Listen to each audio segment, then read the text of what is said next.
Llamamos árbol al ramaje que vemos por encima del suelo. Sin embargo, la parte más poderosa de este ser vivo se encuentra bajo tierra, aunque los humanos nos beneficiemos de su copa. Los árboles aumentan nuestra vibración, haciéndonos sentir bien, tanto física como psíquicamente.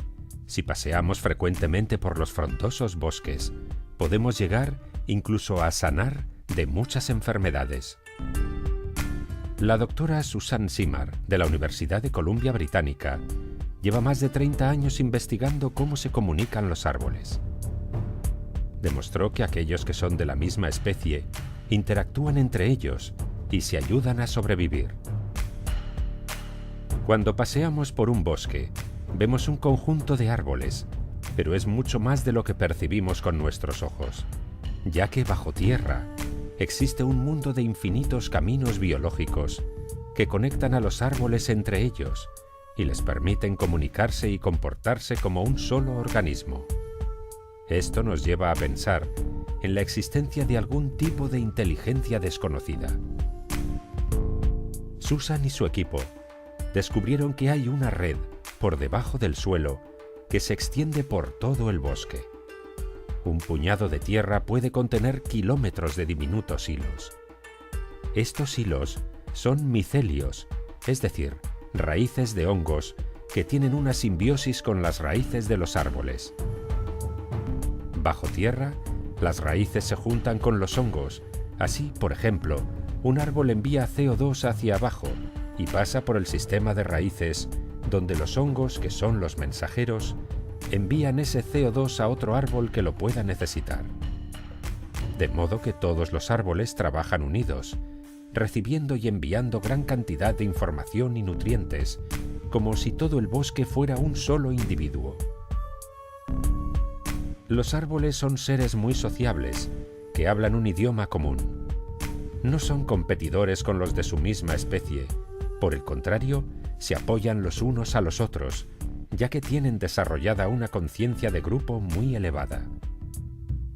Esta teoría también es apoyada por la bióloga Susan Dudley de la Universidad de McMaster, que descubrió que la planta Impatiens pallida, cuando está rodeada de los de su misma especie, dedica menos energía a expandir sus raíces y ocupan poco lugar, pero cuando no lo está, expande sus raíces lo más rápido posible, extendiéndose a un área mayor.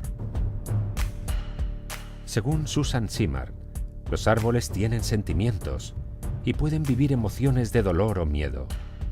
Si uno de ellos es atacado por un insecto o por el hombre, avisa a los demás para que estén preparados frente a la amenaza.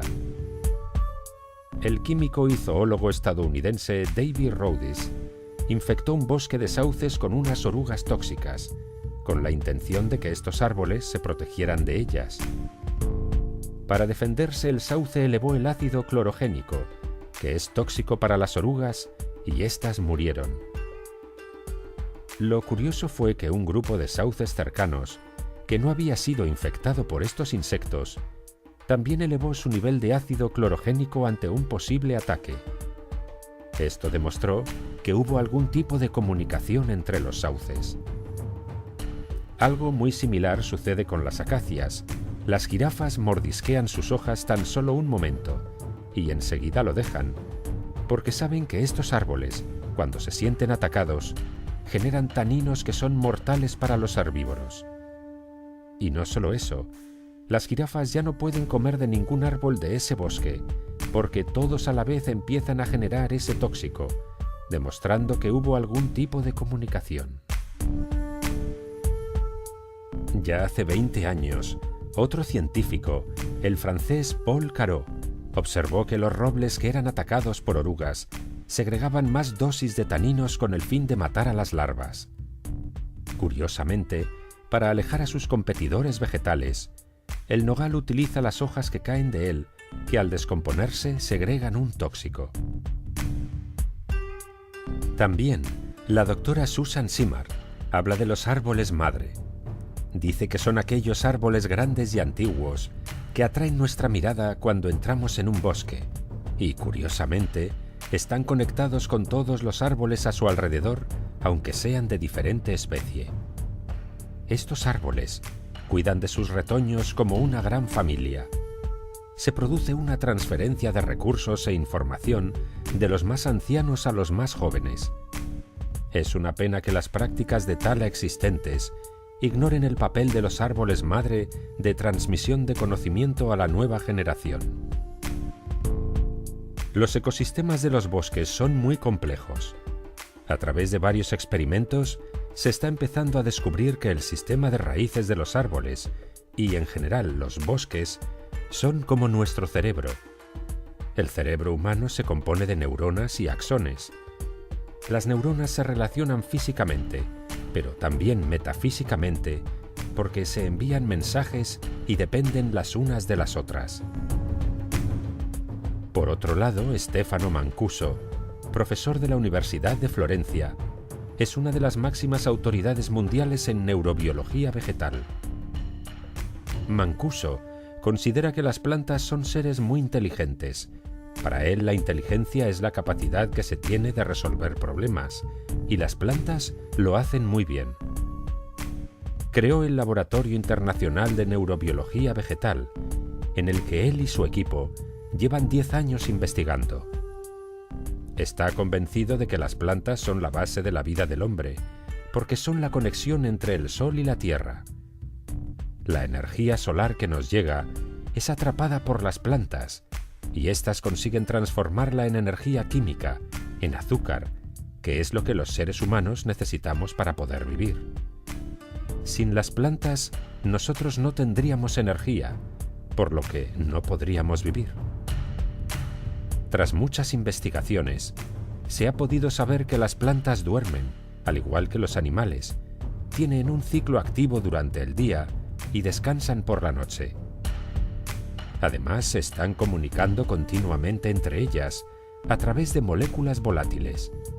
Así, cuando olemos el perfume de una flor, estamos oliendo un mensaje que la flor está enviando a los insectos, o bien envía información a otras flores si se siente amenazada. Este doctor y su equipo llegaron a comprobar que las plantas perciben parámetros físicos y químicos que los animales no aprecian.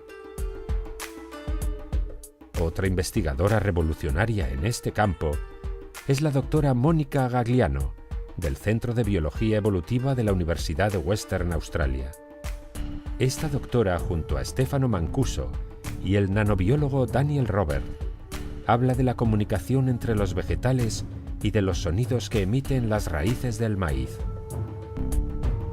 Los seres humanos no oímos a las plantas, porque se comunican con infrasonidos. Las frecuencias son muy bajas, pero que no los oigamos no quiere decir que esos sonidos no existan. Cada vez hay menos escepticismo a la hora de aceptar que las plantas utilizan sonidos para comunicarse. Según la física, sabemos que todo vibra y produce sonido. Y en términos energéticos, una planta gasta menos energía en emitir sonidos que en emitir señales químicas. Según estos investigadores, los vegetales tienen sensores auditivos, aunque estos son distintos a los oídos humanos o al de los animales. La membrana de las células vegetales reacciona a la vibración, de una forma muy similar a nuestras células humanas. Un equipo de investigación de la Universidad de Oxford descubrió que el césped y las plantas de guisantes pueden saber cuándo las plantas vecinas empiezan a tener escasez de agua, y entonces deciden cerrar los poros de sus hojas, aunque no les falte el agua. Al cabo de unas horas, si notan que la sequía no ha llegado hasta ellas, los vuelven a abrir. Otro curioso experimento lo hizo en 1966 Cliff Baxter, un agente de la CIA experto en la famosa máquina de la verdad o polígrafo. Se le ocurrió conectar el aparato a la hoja de una planta de su oficina, y para su asombro, Baxter vio que en el polígrafo apareció una línea recta, algo que él conocía bien de sus muchos interrogatorios. Pero el polígrafo no registraba nada más que eso, una inactiva línea recta. Baxter se empezó a preguntar cómo podría hacer reaccionar a la planta. ¿Tendría sentimientos? Pensó que las personas muestran esas reacciones en el polígrafo cuando se sienten amenazadas. Entonces se le ocurrió quemar una hoja de la planta, y justo en ese momento, el instrumento de registro dibujó una curva muy acusada. Eran las 3 de la madrugada, no había tocado a la planta, ni siquiera se había movido, tan solo había pensado en quemarla. ¿Acaso la planta podía leer su mente y por eso se sintió amenazada? Baxter realizó muchos más experimentos con su polígrafo, llegando a alcanzar resultados difíciles de creer, como que una planta puede identificar al asesino de su dueño, o que tienen memoria para reconocer quién las hizo daño en el pasado. La sabiduría de los árboles y las plantas son conocidos por los chamanes de todo el mundo, que dicen hablar con ellos, porque son los árboles y las plantas quienes les indican cuáles de ellas pueden curar determinada enfermedad. Ya en el siglo IV a.C., el científico griego Aristóteles atribuyó alma a las plantas, aunque no creía que tuvieran sensibilidad. Por otra parte, Hipócrates, el padre de la medicina, aconsejaba a sus discípulos hablar con las plantas, porque decía que eran ellas las que tenían el conocimiento de la curación.